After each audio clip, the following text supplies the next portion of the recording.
et bienvenue dans une nouvelle fiche d'exercice. Aujourd'hui on va voir l'écarté dos. L'écarté dos c'est un exercice d'isolation de l'arrière des épaules et plus précisément du deltoïde postérieur. Je vous montre d'abord ce qu'il en est. Donc je m'assois.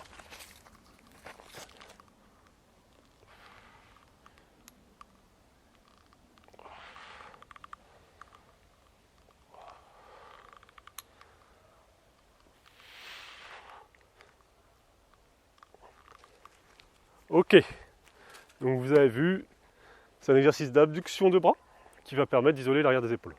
Il peut se faire avec une seule bande ou avec deux bandes. Je vous montre d'abord la version avec deux bandes. Préférez toujours deux bandes. Ça vous permet une finesse dans le geste qui vous sera toujours favorable par rapport à une seule bande pour les exercices bilatéraux, bien entendu. Donc, vous allez vous asseoir et vous ancrer dans le sol. Pour cela, vous allez mettre les deux pieds sur une même ligne, fléchir les genoux, mettre le cul en arrière et pencher le buste. Je tiens vachement à ce point parce que ça vous permet de rester gainé et d'isoler l'arrière des épaules.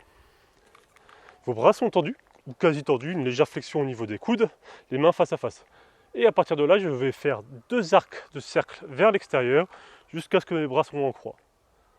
Et je reviens. Donc pas besoin de monter au-dessus de l'axe des épaules, vous restez soit au niveau de l'axe des épaules, soit un peu en dessous. Et vous revenez. Donc là, en fait, il va y avoir trois axes majeurs dans les erreurs du débutant. La première, c'est de tricher avec le bassin ou avec les lombaires.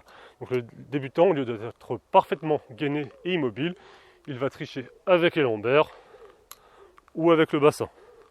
Donc on veut éviter ça, sinon c'est plus de l'isolation et ça ne nous intéresse pas. Et les deux dernières erreurs du débutant, ça concerne les trapèzes. Donc la première, c'est qu'en fait, à force, il va se crisper, il va monter les épaules et il va être ici comme Quasimodo. Donc nous, on veut éviter ça, on dégage le cou, on plaque les épaules vers le bas et vers l'arrière et on reste gagné à ce niveau-là. Et en fait, le dernier, c'est que vu qu'il n'est pas habitué à mobiliser l'arrière des épaules, il va aller chercher les rhomboïdes et aussi les trapèzes.